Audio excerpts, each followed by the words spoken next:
Yo, what's going on, y'all? This is episode I done lost count of the Connor Culture Podcast. What episode we on, y'all? Six. Six. Oh, Six. snap. Episode Six. 6. Let's go. Let's go. It's your boy, the people's rapper, Jon Connor. We got my dog J.A., my dog L Boogie, my dog G Money. Y'all know how we do. It's the Connor Culture Podcast. And thank you to everybody who's been watching and supporting, you know what I'm saying, and enjoying these stories.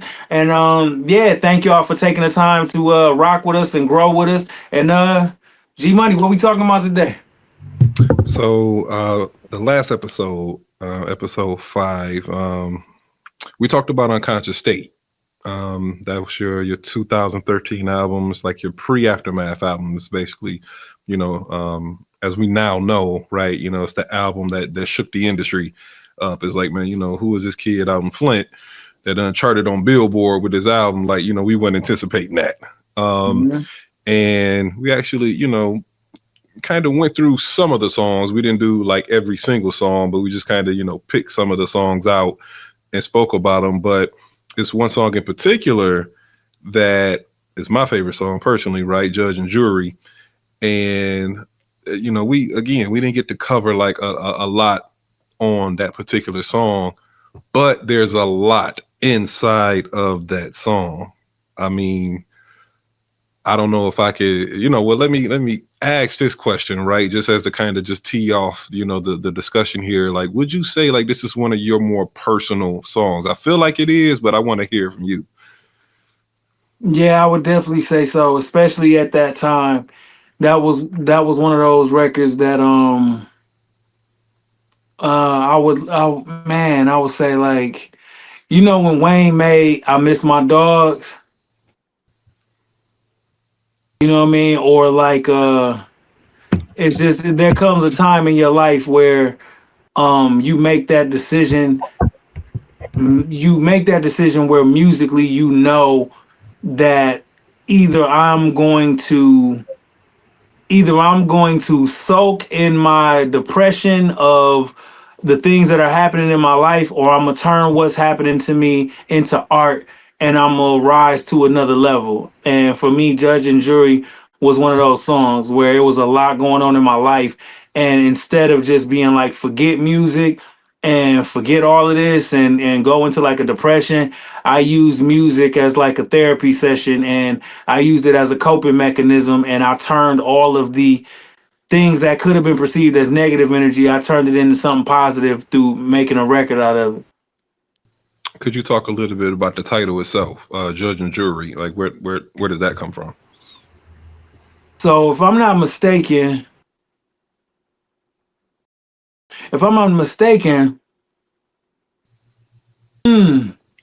because I can't remember what the name of the beat was when I got it. I want to say either Judge or Jury was in the name of the beat when I got it, and I feel like my man Bricks produced that. Shouts to Bricks. I haven't spoken to him in a long time, but shouts to Bricks. But then going off of that, if Judge or Jury was in the name of the beat when he originally sent it to me, I think that I just kind of took that, and to me it was like I'm my own judge and jury. I'm not gonna let nobody else judge me. I gotta look at myself in the mirror every day was kind of where I was at with it. So on Spotify, there's no producer credits. So I'm glad that we doing this podcast because like we was just talking about this right before we started. There's some stuff we need to update and like, like your accounts. Um if you say like Bricks, like was a producer, right? Then we probably want to make sure that credit gets put inside of Spotify because according to Spotify, this was a ghost production. There is no producer that's listed. Yeah, I feel like Bricks did that. Or Yeah, and you know what else is crazy about that? I feel like a friend of my, an industry friend of mine, Chris Webby might have had that beat first. And I remember maybe Bricks gave me and Chris Webby that beat. And then when Webby heard what I did to it, he was like, "Yo, I could tell that this record is more personal for you." And so he was like, "Man, you could have it." So shouts to my dog Chris Webby. Yep, if I can remember correctly, I feel like me and Chris Webby both had that beat. And then I did the record, and I feel like I sent it to Webby, like, bro, I need this joint. And he was like, yeah, I could tell. This, he said, for you, this is personal. Like, this is a statement record for you. So shouts to my dog Chris Webby. Okay.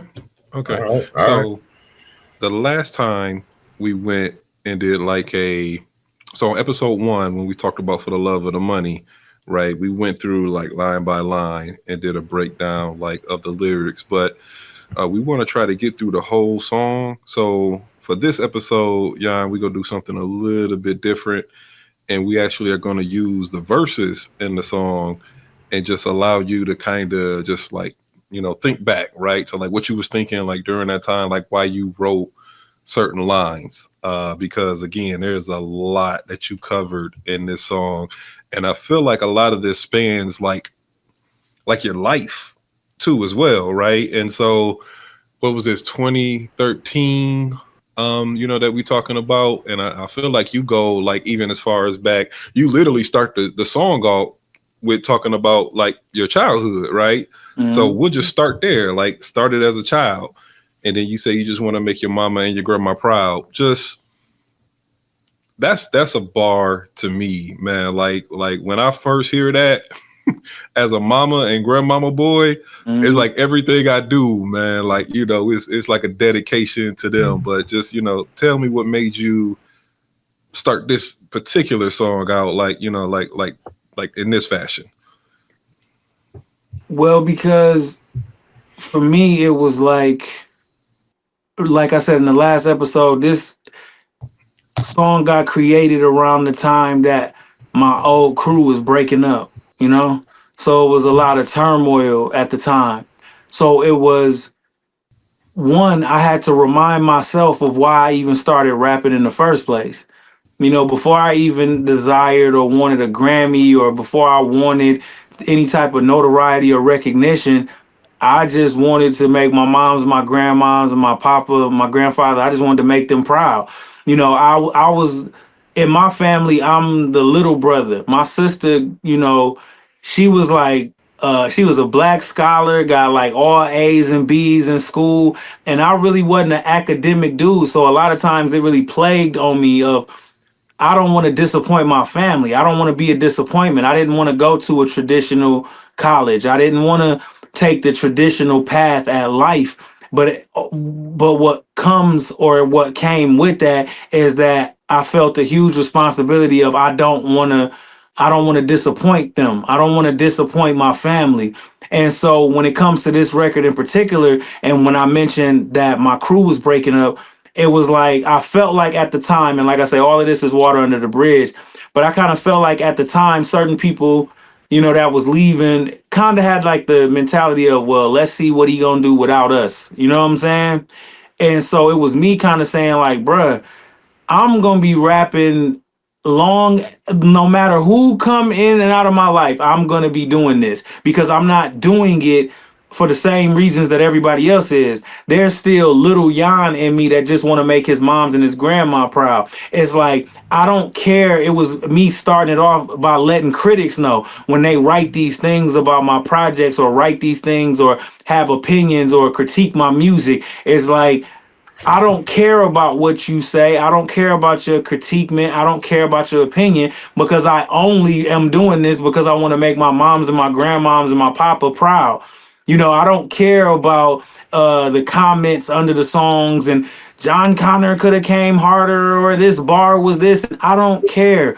The point of all of it was I just want to make my family proud. And I had to remind myself of that. And I also was telling that to the critics and to the people who might critique my music. It's like, it's cool. People could be hip hop heads and have opinions about people's art or whatever.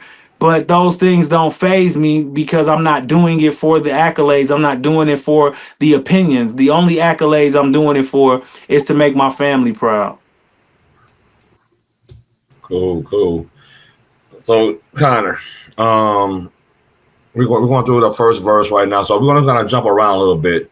Um, one of the next lines, it says, "Never would have envisioned that the scribbles that I was writing in my kitchen would eventually catch up with me now." Then I want to jump over to a few bars after that where it says, "Niggas say they love you long as you love me, manipulation. Jealousy of Jon Connor make them hate John Freeman." Could you speak to me and speak to us and the fans in regards to what was going on in your mind when you was writing these lines, penning these lines? Well, the first bar that you mentioned about the scribbles and my tablet eventually catching up with me now is like, right, when I started rapping, I was just a kid. I had a very pure heart, very pure intentions. Like I just wanted to make music. I just wanted to make people happy through music. I was, like I say, just a naive little Aries, man. Like that just wanted to make people happy through the music. So I could have never envisioned that because of this thing that I wanted to do when I was an 11-year-old kid would have people trying to steal money from me, have people like lying on me and try to defame my reputation, have people, fighting. And man, I didn't seen it all. I didn't seen so much because of music. And you think about that, you see all of this stuff, that this negative stuff that gets conjured up. You see, you see a lot. You just see a lot of negative stuff. And in my mind, when I wrote that bar, it was, I could have never imagined when I was 11 years old, creating music with pure intentions, that I would have to deal with contracts and culture vultures and go through just seeing jealousy and hatred and friends turning against each other. I done seen family members and brothers turn against each other all over these little rhymes, all over just these little doodles and little jingles I'm writing in my notepad. It's like you could have, at 11 years old, it's like maybe would I have chosen to do something different if I would have known that just making words rhyme would make humans act fucking stupid? Who knows? I don't know. You know what I mean? And what was the other line you asked me about? The next line I was asking you about, John, was it says, "Niggas say they love you long as love me, manipulation. Jealousy of Jon Connor make them hate John Freeman." Okay. Yeah. So yeah. So at the time where that line came from, um, it was funny. Somebody once told me that my Achilles heel was love. They said, they said, and I won't mention who said this. Maybe in a later episode I will. But this person said, "I haven't figured you out yet. When people get into the music business, it's either one of three things." And this is a quote. They said it's either money, bitches, or drugs and alcohol. And he said, "You don't care about money. I've seen you with women and you don't do drugs. So what is it with you?" And then later on, that same person went on to say, "I figured it out. I figured it out with you. It's love. You love everything. You love people. You love music. You love every interaction you have. You love life. You love everything. That's your Achilles heel. Your weakness is love." So in this particular bar, when I say people say love long as love mean manipulation, right? People that get close enough to actually know me end up figuring that out. And if they, what I'm saying, I find it to be sucker shit, like, what I'm saying? But it's like, once you get close enough to me, you like, damn, he really just a cool dude. And like negative people or demonic spirits will see that and take advantage of that. They'll manipulate that. They'll start, it's actually been people, like once they find that out, they'll say the word love to me as a form of manipulation. But bro, I love you, bro. Man, you can't do this for me, bro, because I love you, bro. Like, bro, I love you. Nigga, you don't remember? We go way back to first grade, nigga. I love you. And it's like, I always would have back then, I would have a soft spot for people's sob stories. Like, it was very easy to manipulate me back then. And all you had to do was sell me a sob story or say that you got love for me or whatever the case. And I'd be like, man, all right, okay, cool. And I've long since grown out of that. But you know what I'm saying? But back then it was real bad. It was, if you got close enough to me to find out that my Achilles heel was love, a lot of people used that and manipulated that to get what they want. It was times that, people that was around me would use my name or use me as a way for them to fuck with the girls that they trying to fuck with, or that if they need to get into the club, so they'll say that they my homie, or it was just many different ways that people would show me that the love wasn't genuine. It was only love to manipulate me into allowing them to get whatever they needed out of being around me. It wasn't, the friendships wasn't based in genuine friendship. It was based in what my name could do for them. And the more I went on, the more I found that out. And then the last part, jealousy of Jon Connor make them hate Jan Freeman. I am very conscious of the fact that I am not Jon Connor. I am Jan Freeman. My nickname is Deucey. Like, you know what I'm saying? I've never bought into the whole Jon Connor thing. Jon Connor is the name that's on the CD when I express my art through rhyming. I never look at it like that's who I am. Like, it's not who I am. Jon Connor is the dude that watches wrestling, like, to this day.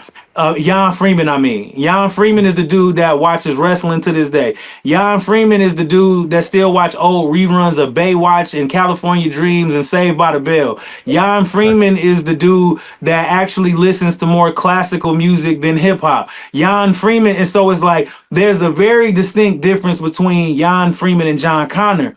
But because when you start getting any type of fame or notoriety, that attracts a lot of people to you. And most humans nowadays, they envy that. They envy the attention. They envy the fame and the notoriety. So it's like there would be people around me that was jealous of me based off of the persona Jon Connor, not Jan Freeman. They're jealous of the attention that I'm getting when I'm embodying this role of Jon Connor.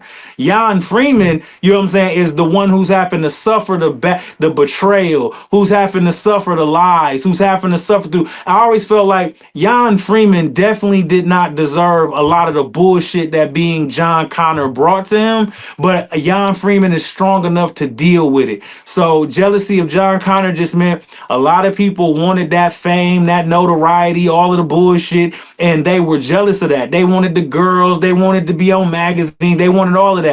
You know what I'm saying? And the jealousy of Jon Connor, that part of me made them hate me, the person, Jan Freeman. You know, they couldn't distinguish the difference. You feel me? Okay, so I think you actually like kind of explain the next line a little bit, because you say, "What am I to do when it's them and not me? They can't separate the two, and everyone is changing, making plans for when you famous, and everybody's saying, boy, you better stay you, I better stay me." Yeah, yeah. So you kind of touched on that a little bit. This line right here, though, I can appreciate. I ain't never had a problem with the person in the mirror. Right. So in saying everything that you just said, right, like it's always been pretty clear for you the difference between, like you mentioned, like, Jan Freeman versus Jon Connor. Why do you think people struggle with differentiating between the two? Because it's the same soul and the same body. You feel me? Like when you look at me, how do you know is when the CD says Jon Connor, it's still the same face. You know what I'm saying? So when it's the problem that everybody run into when they can't separate the difference between, and I'll just use it because it's a hot topic right now, P. Diddy the artist and P. Diddy the human. We don't know who P. Diddy the human is. All we know is a carefully curated image that has been given to us over the years. We don't know who that person is. We don't know the difference between Dr. Dre and Andre Young. We don't know the difference between Sean Carter and Jay-Z. We don't know who Dwayne Michael Carter is, aside from Lil Wayne. We don't know. We think we do because we looking at this person's face and we're associating it with the music and the videos and this and that. But there's definitely a distinction between, and I think that not just with me as Jan Freeman and Jon Connor, I think that humans have an issue with differentiating artists from their actual, their actual selves. Like just in general, I think that humans have a huge issue with knowing how to separate the art from the artist. And not just with me. I just think that's something, just period. And Do you think? also, I would just say, like, I think. No, go ahead. I ain't gonna say it. Go ahead. Yeah, just a follow up to that. Do you think it's some artists that struggle with that struggle with who they truly are versus their public persona? 110%.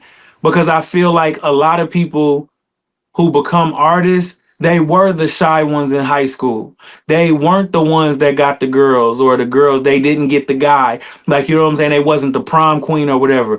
And this persona as an artist that you create, this image, is way cooler than whoever the fuck you really are. Like, you know what I'm saying? So it becomes a safe place to stay that artist all the time, to stay in character all the time. It's scary for some people to like let people know who the fuck they really are, because they don't like who they really are. Because when they were who they really were, the pretty girl in high school didn't want them. When they really were who they was for real, the guys didn't like them. They got called ugly. You know what I'm saying? They got teased or whatever the fuck. Like, you know what I'm saying? And then when they go and glow up and create this image and this persona, and they find that part of their personality that people can connect with, it becomes a safer thing to stay that person all the time, because they associate who they really are with trauma. Last time I told somebody I liked listening to, who knows, whatever weird shit you like to listen to, they made fun of me or they laughed at me. So they almost they used the stage persona or the artist persona to hide behind, because yeah, who they really are was just a source of trauma for them. And for me, I honestly, I'm keeping it real. I thank God that God made me an Aries, because I had a built-in I don't give a fuck. Like, you know what I'm saying? I got teased for watching wrestling. I didn't give a fuck. Like, you know what I'm saying? I got teased for what? I remember it was like I've always struggled with my weight, like at different points in my life. So I can remember different times when I was younger getting teased about my weight. I remember getting teased about my wardrobe at different times. I've never been like a fashion conscious or fashion forward person. I'm the type of motherfucker, I'm buying it straight off the mannequin. If I go in the store and the mannequin got the clothes on, I'm buying that. That's because that wasn't my gift, is to know how to, like, you know what I'm saying? I would always have to ask my sister, like, if something looked good or whatever. But I would get teased because of the way I dress. I got teased because of the type of music I like. I grew up listening to Prince. I grew up listening to Carole King. I grew up listening to Dave Matthews Band. I grew up listening to techno music. I grew up listening to all different type of music other than just hip hop. So it was a lot of reasons that I got clowned or teased at different times, but I still didn't give a fuck. Like, I never wanted to conform, like to be like other people. I never felt it in me like they teasing me so much I need to change, or I'm so fucked up about what they saying about me that I don't like who I am. Even as a child, I always liked Jan Freeman. Like, you know what I'm saying? So I never felt the urge to fully take on the Jon Connor persona as anything more than just what that is. It's a persona. It's what I call myself when I decide to rap. But do I know who the fuck I really am? Yes, I'm Jan Freeman, and I never lost sight of that. So I do think that some people get lost in their artist persona because they didn't get accepted for who they really were at some point in their life. So it becomes easier for them to just stay in character. That's dope. That's dope. As I teach, like, middle school kids, I always tell them, saying, just to be themselves. Like, don't be afraid to just do you. Just be you, right? Don't try to be like somebody else. So I appreciate you saying that to those that might be hearing that and they need to hear that message. I want to jump into the beginning parts of verse 2, Jan. It says, look, D-Money Homicide still kept rapping. Best friend Suicide still keep rapping. Look, cause of car crash, they don't know what happened. So how you motherfuckers gonna tell me about passion? Now, those lines right there, Jan. I know if there's some things behind those lines, right? If you don't mind jumping into, what all those lines mean to you. So first, my man's Demonte Counts passed away from a homicide. He was one of my dogs in the hood. He was a special person to me because, like I said, I wasn't never a street dude. I wasn't never on that. I wasn't never a dope boy or nothing like that. I was just a music dude that happened to be born in the hood. And my man Demonte, man, he was about that life. He was one of them ones. He was gooned out and proud of it. You know what I'm saying? But he was kind of like my angel. He was like my protector in the hood. Whenever motherfuckers would try to like, I don't know, because I want to also just put it out there too. Even though I wasn't never a street dude, I wasn't never a sucker. So sometimes when I would get into situations, because I'm an Aries, I would probably my back before I was mature, my mouth would make things worse than it probably had to be, I'll say. And because I wasn't never a back down type person, even if I probably should have. And I could just remember times where Monty was just always there for me. He was always that dude that made sure I didn't get into no shit that I couldn't handle. Cause he was always one of them type of cats that was like, Deuce, you gonna blow up. You gonna make it. You don't need to be in no street shit. You don't need to be fighting nobody. Don't nobody need to be trying to fight you. You gonna make it. And I remember him saying shit like that to me all the time. He like, nigga, I might not make it, but you gonna make it. And the No thing joke. is, he was on that. Like I can remember a lot of times, like I would be around his circle of people and they would be trying to rap. Y'all ever see like when I know y'all probably seen y'all got some hood friends or whatever. They don't really care about rapping like that. They just doing it because they got extra money to blow. No doubt, no doubt. So Absolutely. so it was times where Monty would have me around cats like that, and he'd say some shit like, "All y'all niggas bullshitting. Ain't nobody in here gonna make it but Deucey. Deucey the only one in this motherfucker that's gonna make it." Like he would say that like in front of like the most hoodest niggas. They got guns and all this other. He like, man, y'all niggas on some bullshit. Deucey gonna make it. Y'all on y'all on some bullshit. And you almost want to be like, hey, yo. Yeah, like chill, bro.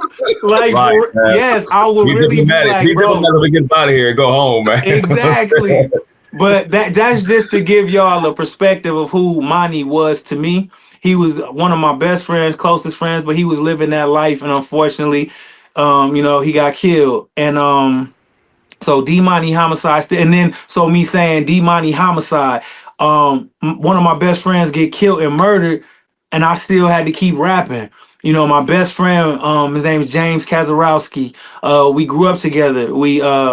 Man, he stayed down the street from me. We knew each other since we were babies, and you know what I'm saying. He passed away, and I still had to keep rapping through that. My little cousin Jack Lark the fourth. He got into a car accident, and I still had to keep rapping. So to me, I wanted to give the perspective to the listener of I hope y'all don't think that people leaving me bad comments on YouTube is gonna make me stop rapping. I hope y'all don't think that somebody writing a bad review of an album I do is gonna make me stop making music. I hope y'all don't think motherfuckers hating on me in the hood is gonna make me stop rapping. Cause I've been through more shit that's way crazier than somebody saying something about me, and I still had to keep rapping through that. And I didn't even like my grandmother passed away. I still had to keep going. My grandfather passed away. A lot of people close to me passed away, and I still had to keep making music. So it's like these little trivial things that people get caught up in, like people gossiping or writing bad reviews or people lying on you and shit like that. It's like I was just letting the listener know, the haters and the people that's fans of mine. It's gonna take a lot more than that to get me to stop making music because I've had to overcome far worse. I've had to bury people that I love and still keep making music. So a motherfucker talking down about me is not gonna make me stop making music or even make me consider quitting. So, that's why I was like, I don't need a reason. You don't gotta give me a reason. You don't need to hate on me. I'm already wake up mad enough, like because of all of the people I lost. I already wake up passionate enough, based on all of the people I've lost and my niggas that then went to jail and all of the street shit that I seen. You know what I'm saying? So it's like don't give me more of a reason because I'm already passionate. And I'm already pissed, but because of the shit y'all don't know. So it's like that's where those lines came from.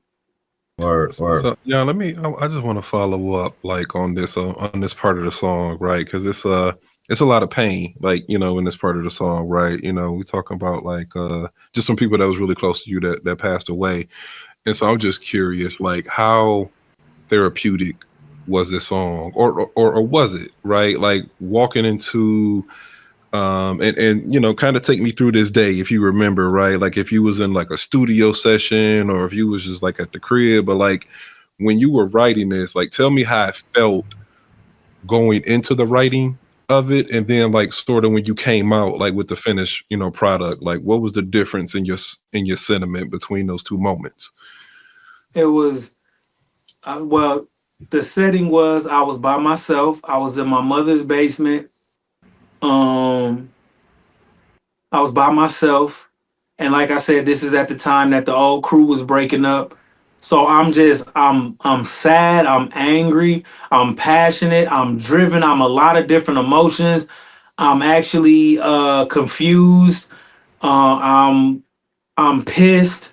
I'm a lot of different emotions making that song, and you know I don't write lyrics down, so this was all coming from the heart, coming from my spirit. This is shit that I needed to say because at that time, like I said, everybody had left. You know what I'm saying? All my whole crew was gone. Like I literally had nobody left. So I looked at it like all I got is me to depend on.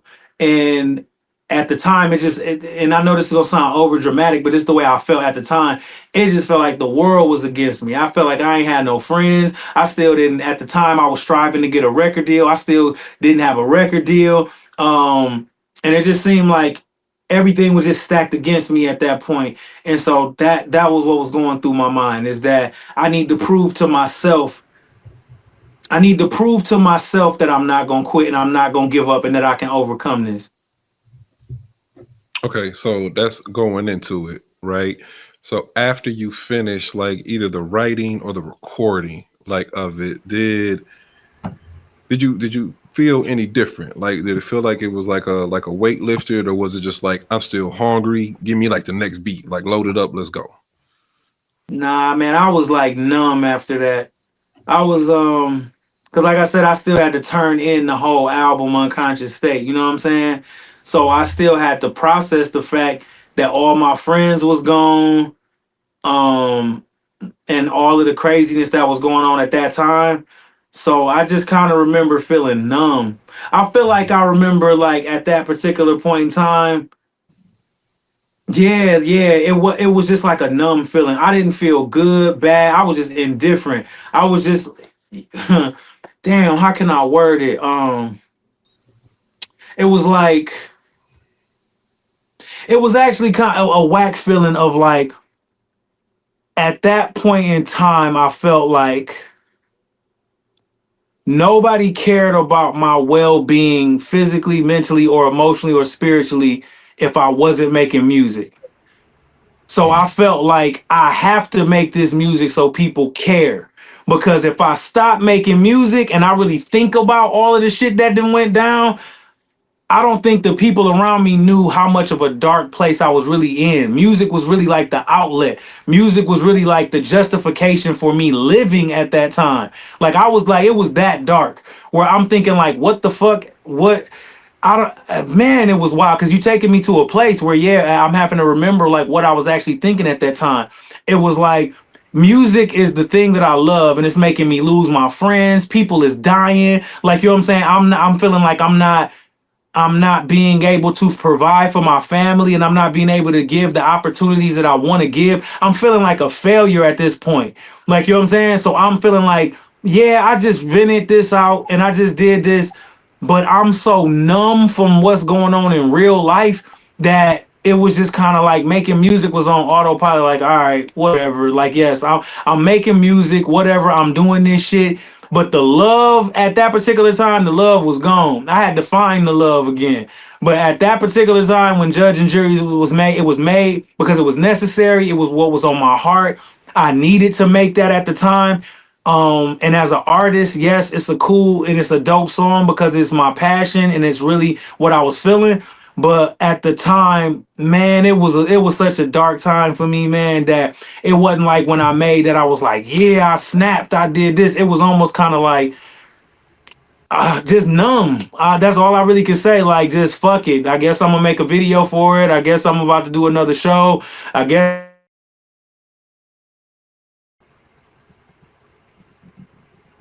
Can y'all hear me? Okay.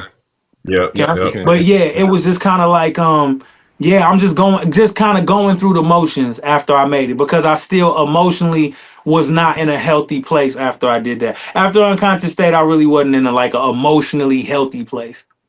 Mm. Yeah. Mhm. And you actually answered the question I was going to ask you. You know, what I'm saying, like, you know, what was your feelings um, making the song and after the song? So you got to jump into it before I even asked the question. Appreciate that. Uh, Performing in Hole in the Wall, Hole in the Walls with bullet holes in the walls. Don't know if I'll make it clap or get a round of applause. I'm in the club hood, niggas looking at me funny like he ain't a trap nigga. I know you kind of got into that early on in the interview here, not really being a street dude, but got guys in your corner who are street dudes who about that life, will take care of any situations to make sure that you are able to do your thing and get everybody out the hood, right? Um, uh, is there is there something you want to add in regards to like performing at some of these particular places, these hole in the wall places? Uh, Anything that stands out to you in regards to doing shows at these places? Yeah, I just remember it being real tense. I remember for real performing at a lot of spots where it was one way in, one way out. You know what I'm saying? Where and I think I might have mentioned it on another episode where my manager at the time used to be like, I need you to rap good so we don't get robbed. Like, you know what I'm saying? Right, And right. so it was literally like life or death sometimes when I would go perform. And just I thank God, man, for the gift because it was, you know, me just being myself, I earned the respect. And I think honestly with street niggas, hood dudes, whatever you want to call it, I think everybody just respect authenticity. You know what I'm saying? I think if I would have came in there trying to be something I wasn't, then it would have been a more scarier situation. But I think every time I went into some of those type of situations and some of those clubs, I think that they respected me because like, man, he being himself. He might not dress like we dress or whatever the case may be, or you know what I'm saying? He rapping about some conscious stuff, but I respect him because he got the nuts like to come in here and be himself. And I think that that's why when I would go perform at like hole in the wall clubs or you know what I'm saying, just grimy ass clubs, I think they respected that I stood on who I was or who I am. Mhm. Okay. So I actually want to take just a piece of the next line, like right after when you talk about like the hole in the wall, you know, clubs and those kind of environments. It's this line where it says, "Ain't sleeping, ain't eating, ain't doing a goddamn thing but my thing." How healthy were you? I mean, I know you talked about early emotionally, just like being in a real depleted space, but like this, I know we're talking about a dark time, right? So Mhm. I'm just trying to like sort of like get an understanding when you talk about like emotionally feeling numb, right? And then these mixed emotions, like writing this song, and then to see like I'm not sleeping, I'm not eating, like it sounded like you was obviously dealing with a lot during that time, and I know you just said that you felt like your worth was basically tied into doing your thing, right? Which is music, but just yeah, just I mean, tell me a little bit more about this line. Like, what was the quality of your life? Would you say at this point? It sounds like it's a low point. I don't want to put that on you, but I'm just curious. It was. It was. And I'm glad that y'all are breaking this song down like that and y'all are verbalizing and really taking the time to understand these lines were more than just bars. They would all I ever do is just rap whatever I'm going through at the time. You know what I'm saying? And thank God, like I say, I guess I have an ability to kind of make it sound palatable to the ear. But what all I'm doing is just fucking saying what's really happening, like for real.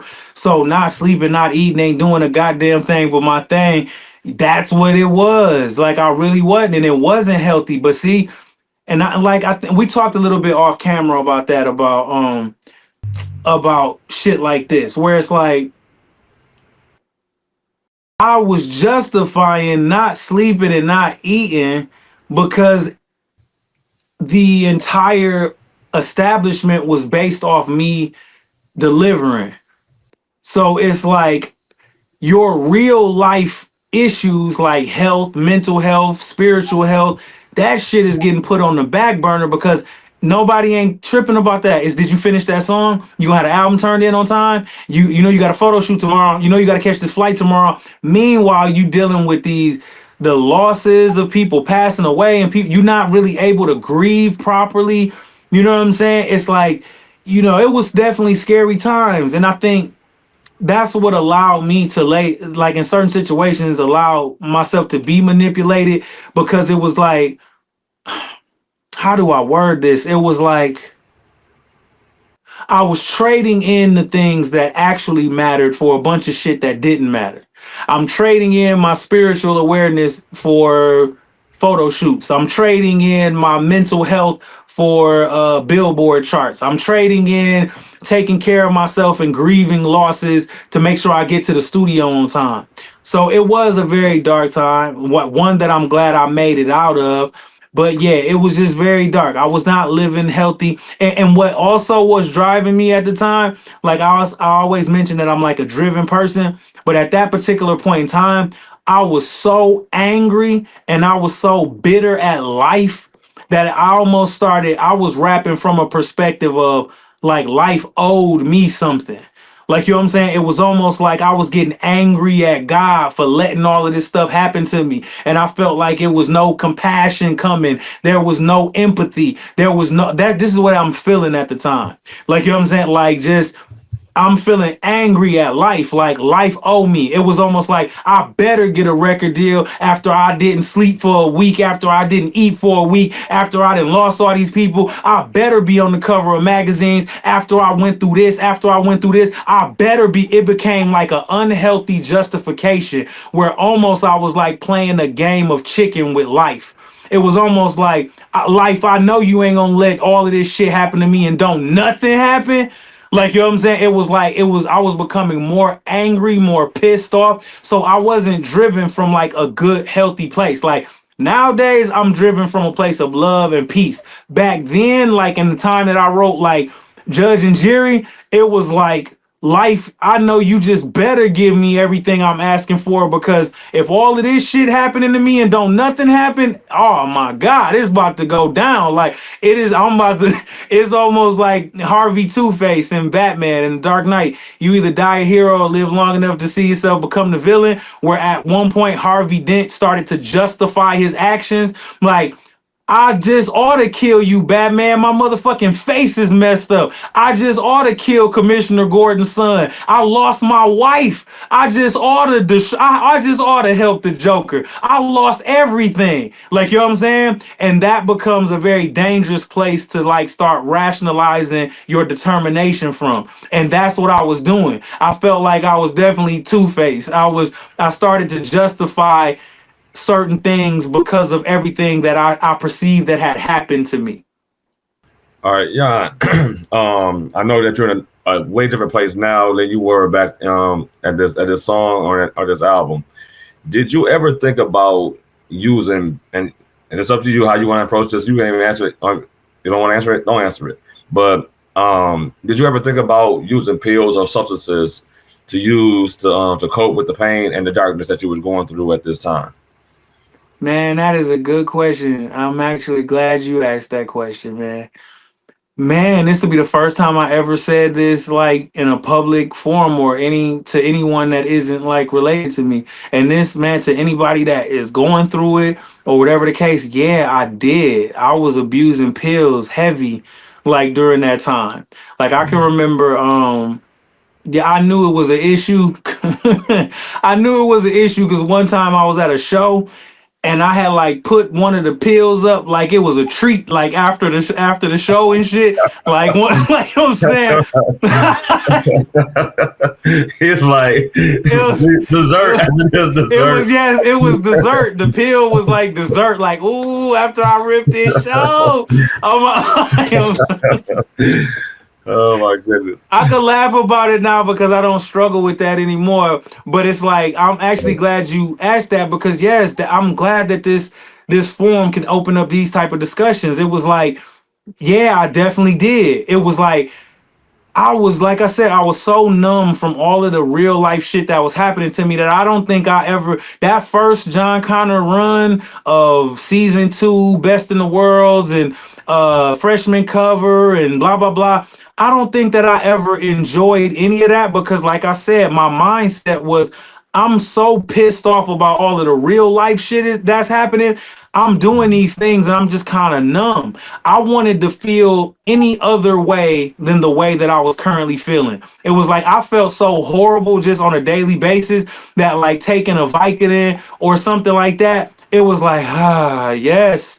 Now I don't feel like this the way that I don't feel this burden, I don't feel this weight. I feel, and I'm in an altered state right now that's allowing me to escape the reality that I'm really hating right now. And ain't that crazy that I worked all of that time to get to this certain point, and by the time I got there I was fucking hating my life, you know? And so, yeah, like I said, L Boogie, I appreciate you asking that question. So, man, so that can be an open discussion just amongst people, because it's a very dangerous, slippery slope. And you think about it, at that time, people thinking, oh, Jon Connor on, he putting on, blah, blah, blah. That's a scary place to be when everybody is looking at you like your life is perfect, but you really dying on the inside. And nobody's asking you questions about how you are. They just trying to get you to the next show. Nobody asks you, are you grieving about these people that passed away? They just trying to get you to the next show. So now you start finding ways to cope with it yourself. You know, nobody around you, even though they're saying love, nobody's actually showing actual love, like, for who you are. So then you start to self-diagnose.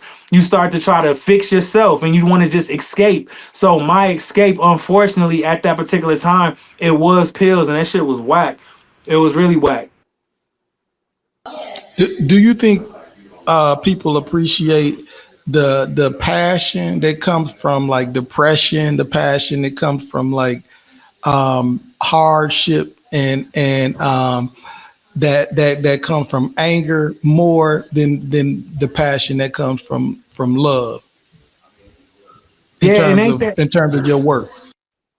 you know what? Ain't that crazy, man? I don't know. I hope real Jon Connor fans appreciate the music that I'm putting out now, because it's coming from a healthier place. And those are the people that I would like to be my supporters and fans. The people that can hear the difference and still support. You know what I'm saying? Because, like, that dude that was making music back in the day, he still had a good heart, but, like, he just wasn't in a healthy space. So don't we want our artists to, like, live long lives? I feel like that's fucked up sometimes when they be like, such and such made better music when he was on drugs. Or, like, I remember people saying that about, like, Eminem. Like, you know what I'm saying? We need high Eminem. We need build up. No, we don't, dog. What type of shit is that to say? We need him to be on dope so he can give us. That's the most selfish shit to fucking say. And it's like, I hope genuine supporters of my music, I hope they enjoy the music that I'm putting out now, as well as the older music. But I hope that they can hear and can enjoy that I'm putting out music from a healthy space now, from a pure, back to that pure place that I was putting it out from when I was 11 years old. Or All right, so I want to hop back into, man, you actually covered so much ground just then. So just just appreciate that. But Oh, for sure. And can I add something else too? yeah, of course. And I just want to make this like a PSA for just all, if you got friends that are entertainers or people that are in the industry.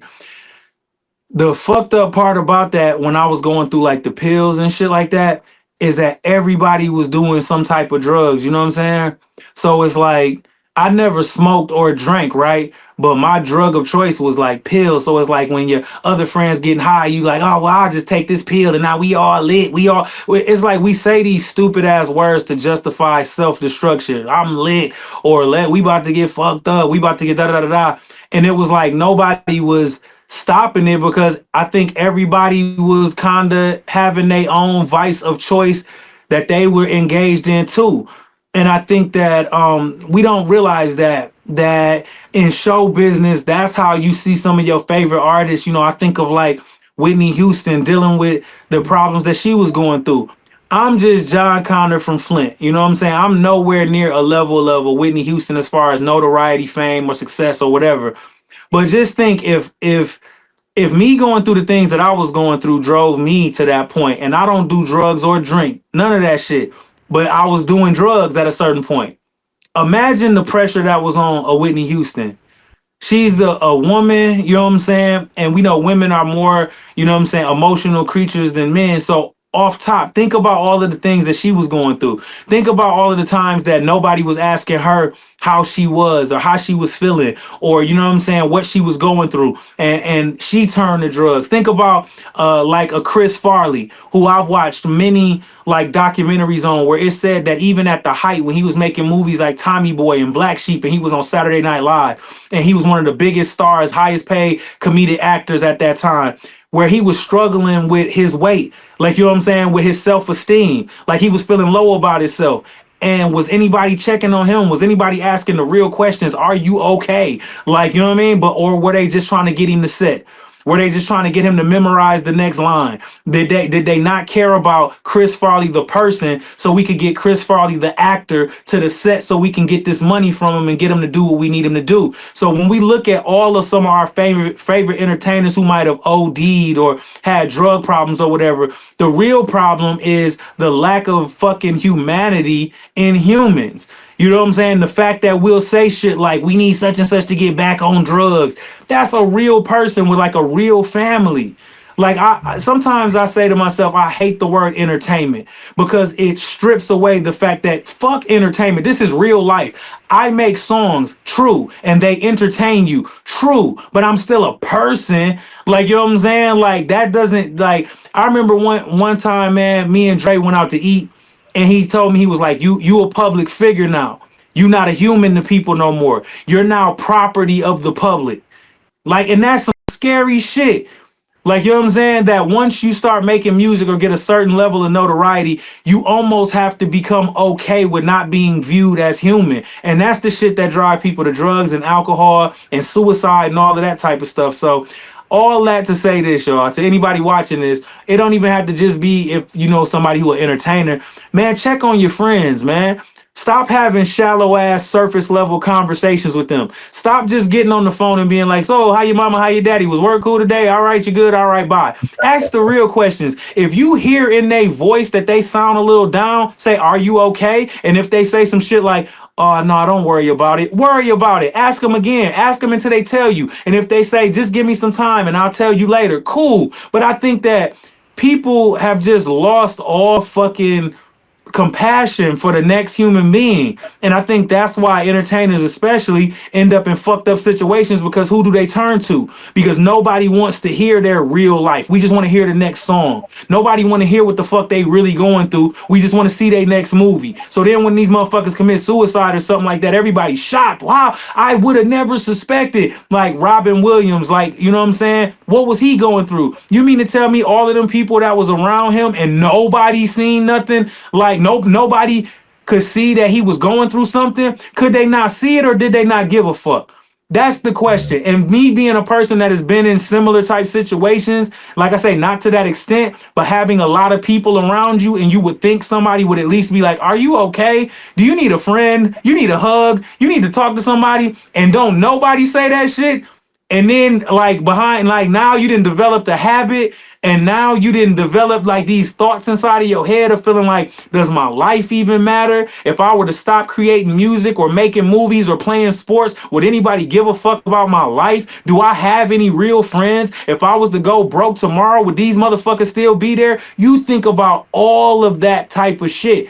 And so I think the song Judge and Jury, but yet also us touching on that time period in my life and just this platform all tying in together. I'm happy we discussing this, because I think just in general, man, as people, it's like it go back to when we was kids. Just be fucking kinder to each other. Be nicer to each other. Give a fuck about somebody beyond your own selfish motives. Like, don't just care about them as long as whatever their answer is helps you in some way. Care about the person because you genuinely care. And I don't feel like there's enough of that. And I think that's why we see so much drug abuse, alcohol abuse, and like you see these motherfuckers and turn into freaks and it's overly sexual because they're trying to find an escape. Because in their daily life, nobody really gives a fuck about their spirit, their soul, how they're coping with things. So they turn to these vices as a way to escape. Uh, Man, thank you for that. It's crazy how, I think about these follow-up questions I want to ask you, and then you jump right into my question before I even ask the question. But did you have a support group at this time? Who were the ones that checked in on you and made sure that you was good at this time? There wasn't anybody, or you was just trying to figure this out on your own? I want to always say my mother. My mother has always been my rock through whatever phase I was going through. My mother, you know what I'm saying? That's first and foremost. My mom, my mom. That's I literally do. probably like the only person. That's Hmm. the only person because anybody else who was around me at that time was somehow benefiting from Jon Connor. So yeah, I can't even. I'm really trying to think because I don't want to shortchange nobody. I had a friend. Okay, my friend Alexander Brown. He worked with Dark Child, and he was also out in California. At that time, he was a real friend. Um, I'm really trying to think. Um, yeah, that's probably it, man. If I can think of somebody else later, then I'll definitely give him a shout out. But my mother comes to mind, my man Alexander Brown. But anybody else that was around me, they were somehow benefiting from being around Jon Connor, so that I can't really say that it was genuine. Yeah, yeah. Just a quick follow up. You said Alexander was a friend during that Oh no, time. Like, he still is. okay, That's my dog. Me and him gonna make a project together. He just called me the other day. So yeah, my dog Alexander. Oh, I want to also say my homegirl Ironic. Her name is Carissa Anderson. She still actually lives in California to this day. So she was as well. She's originally from Grand Rapids. She's still alive, so I keep saying was, but she's from Grand Rapids. She's still out in California to this day. So like I said, as I think of people, I'll give them shout outs. But my mother is who comes to mind, like just off rip. Yeah. So so I want to jump back into a couple of lines from this third verse here, and then I got a question. So every night I'm down on my knees. Every night I'm saying, God, please help me to warn these niggas. If they ever question my drive, they don't really know me. Did your faith play any role in your life at this point in time? And if so, like, like how do you think it manifested for you? Like what did it do for you? Because we already talked about how heavy of a time, how dark of a time this was. But in this bar, it actually basically saying like, you praying to God like to let these haters know like what it is that's driving me, right? Mhm. So it's almost kind of like, Lord, help me, not to admonish for, for lack of a stronger word, or not to take some of these fools out for real, right? Like almost sort of like help contain me. But I just want to hear, like, did your faith play any role for you? Was there any spiritual role for you during this time when you was writing Judge and Jury? Man, I think God always had His hand on me. Um, that's the only thing that got me through all of that. Like I always uh because I went to Catholic school and my mother is a very spiritual person, um I always grew up understanding the concept of God, but I didn't truly understand what and who God was at that particular point in time. I was still very much so lost, and I think that God had His hand on me and was honestly stopping me from going through bigger issues than what could have happened. I think God always, you know, grabbed me right before things could have got worse. And so I think I truly during this particular time, because I don't want to confuse the aftermath time with the time that around the time I made Judge and Jury. Um, yeah, I was lost at that particular point in time. Like my relationship with God right now is like super duper strong. Like man, it's amazing. And that happened after I left Aftermath. So that was like 2018, 19, where I really felt like I came into full understanding of who I am in relation with God and consciousness and all of that. But as far as 2013, brother, I was lost. And I was going to be lost for another, what, that 13, 14, 15, 16, 17, 18, another 5 years of lost was coming after I wrote Judge and Jury.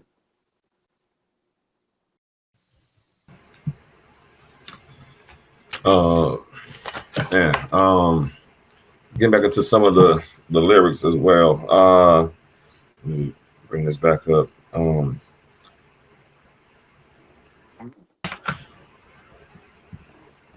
You got and we got to probably edit this space out here, but I do want to get back into some of the lyrics. Just trying to find my notes here. Bear with me. Got a couple of things going over here. Uh,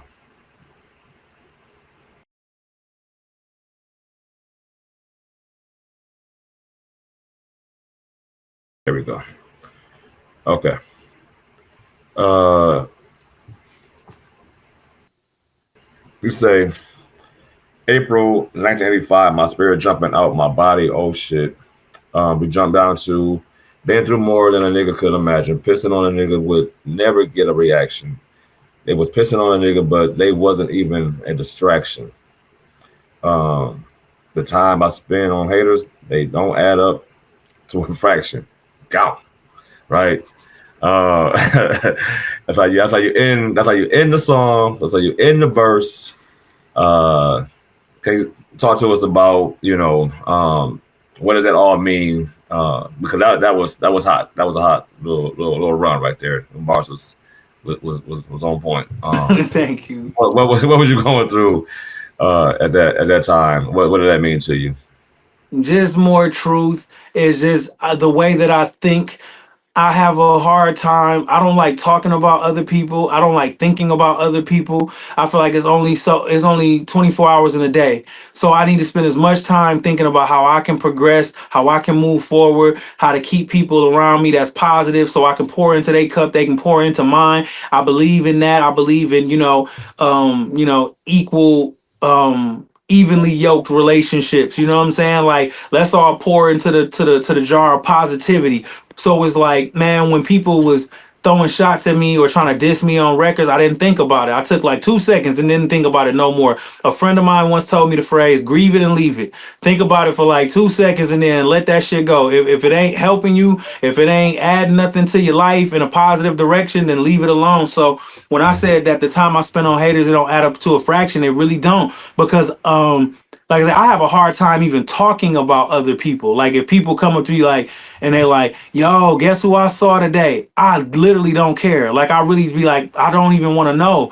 Like especially when people, you ever had people like they tell you about somebody that don't fuck with you or you don't fuck with them and they be like, I saw your man's at Walmart. Like yo, like why are you so happy delivering this message to me? Like, so for me at that time, I just, wanted to verbalize that. Like, I don't like talking about other people. I don't like thinking about other people. It's not enough hours in the day. I want to spend that time thinking about how I can, build up my company or build up, or write a rhyme for an album or come up with some creative ideas.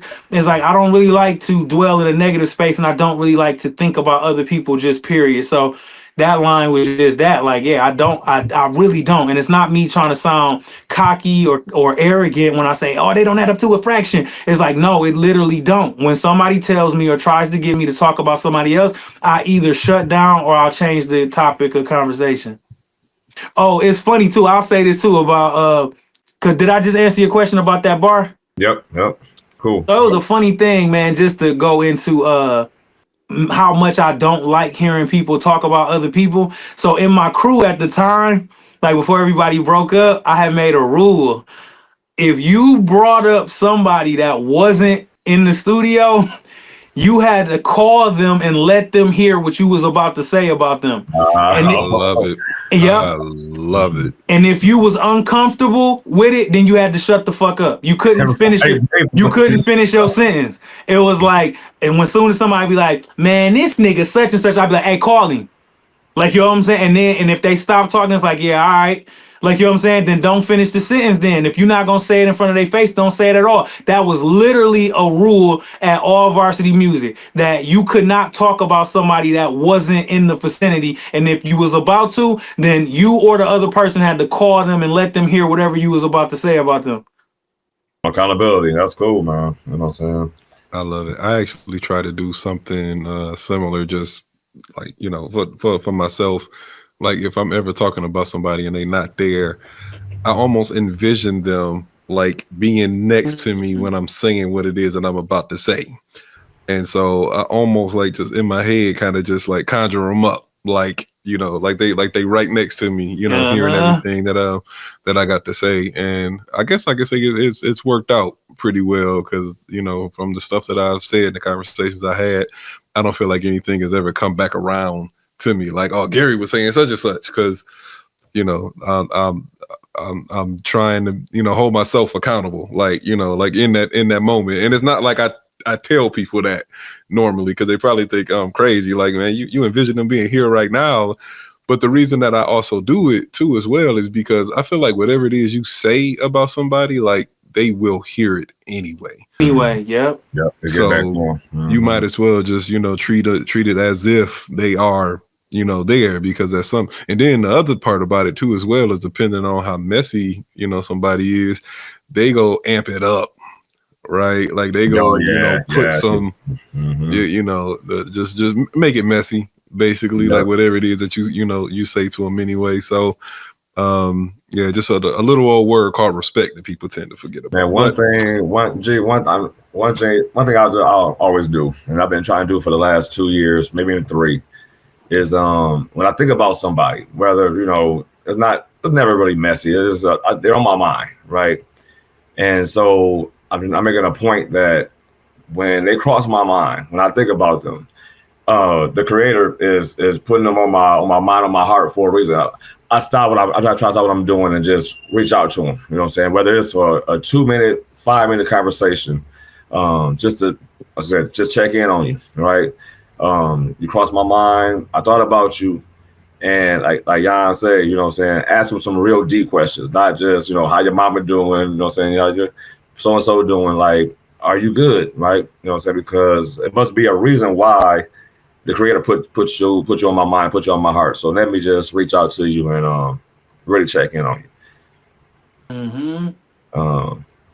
But Jon, you know what I'm saying, like, is there anything else, man, you want to add on? Or question, J.A., G-Money? There's something else I want to ask? Yeah, no, I just want to, I mean, you know, yeah, just to like summarize, right? Like this song is a song about, you know, like loss, right? You know, it's a song about pain. It's a song about grieving, you know, whether it be like former friends, right? You know, people that are transitioned. So it's a lot of addressing the haters, you know, in this song, the magazines, the bloggers, you know, people that just don't understand, you know, like your drive, right? And what truly motivates you in order to do music. And I'm just curious, is this song like is this a one-on-one? Is this song unlike any other song that you would say that's in your catalog? I would say I put Judge and Jury, and it's a record I did called To Whom It May Concern, that I feel like is kind of in the same ballpark of emotion and numbness, and just me having to, Jan the person had to get it off. You know what I'm saying? And you know, whoever liked it, cool. Whoever didn't like it, I didn't care. Like, so I would say Judge and Jury, To Whom It May Concern. Yeah, those 2 records are 2 of a kind, I would say. Those are probably two of the most like personal. I just got to get this off type records. So don't y'all be in the comments asking y'all for these kind of songs. You just heard what it took for this man to produce this kind of records, right? And I'm keeping myself accountable too as well, because this, like I said, this is my favorite song of yours. But you know, there's an emotional toll that goes into like producing these kind of songs, writing these kind of songs.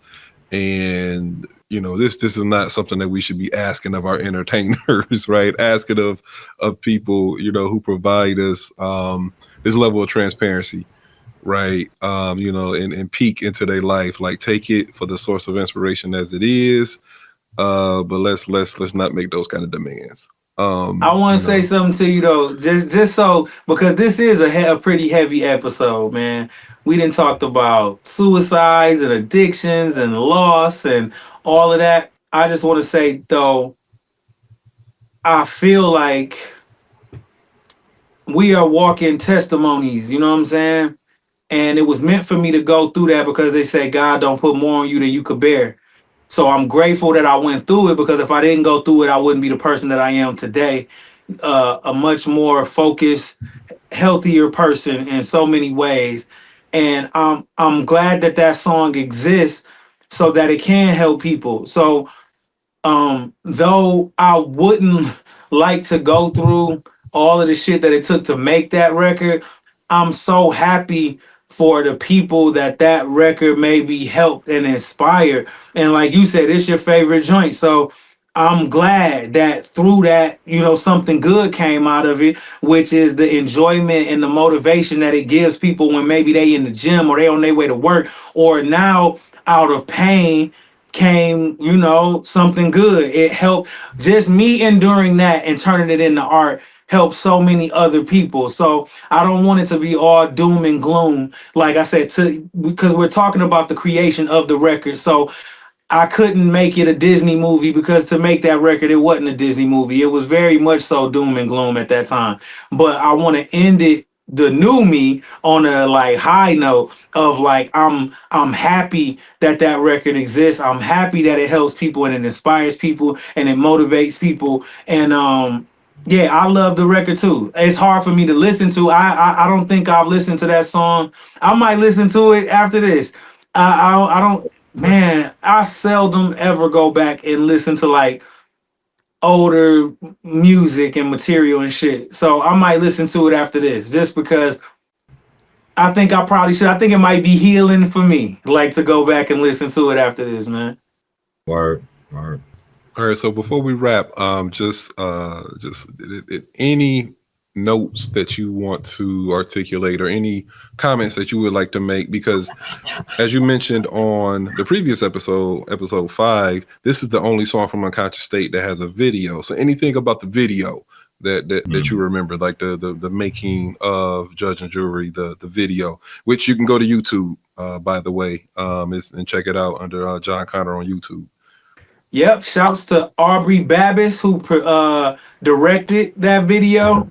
I remember we had fun. I remember I was catching a flight the next day. So we was hurrying up and like we rushed and did that video. And that's a testament to how dope of a director Aubrey is, because that video is one of my favorite videos as far as the quality, how it was shot. Like, and she made it work. Like we was in the dark. We actually shot that in Buckham Alley where the loft is. You know what I'm saying? So for all my Flint people out there, yeah, we shot that in Buckham Alley where the loft was. But just shouts to Aubrey Babis, and that's one of my favorite videos I ever did. I thought it looked good. I thought it truly captured the emotion of the song. Yep, and right after that, I was on a flight somewhere. So yeah, that's it. That was it about Judge and Jury. And the last thing I guess I would say is, man, I'm about to sound like one of them TV shows. Like, if you know anyone that's struggling with drugs or alcohol, but you know what I'm saying. But I mean it though. You Right, know, right. if it like I guess I will just look straight at the camera though. If you struggling right now, if you going through it, if you feel like, you know, nobody's actually taking the time to care about you, or you know, I once seen entertainers say sometimes you could be in a stadium surrounded by 60,000 people and still feel alone. And that's the worst kind of alone, because nobody understands what you're going through. Everybody's assuming that you in this space of just happiness, and you not, So if you dealing with some shit, I shouldn't say shit because of what I'm about to say. So if you dealing with anything, I would say prayer, turn to God. God gonna always be there for you. Stay prayed up. You know what I'm saying? Get in tune with who you are. Get in tune with yourself. You know what I'm saying? Yeah, I just want to tell people to love on each other, love on yourself. And man, if you dealing with drug or alcohol addiction or anything like that, shake it, because it ain't worth it. Living a healthy, sober mind, just a sober life is just way better than trying to escape reality. Don't escape reality. Get the courage and the strength enough to change your reality. Create the reality that you want so that you won't have to escape it. So that would be my word. I don't think there's anything more that can be said after that. I think that's a wrap. That's episode 6. Yeah. Judge and jury. Judge and jury. Boom, I love y'all. Y'all, anybody watching this, y'all already know, man. Love y'all. Kind of culture. Check it out. It's Kind of Culture Podcast. Peace.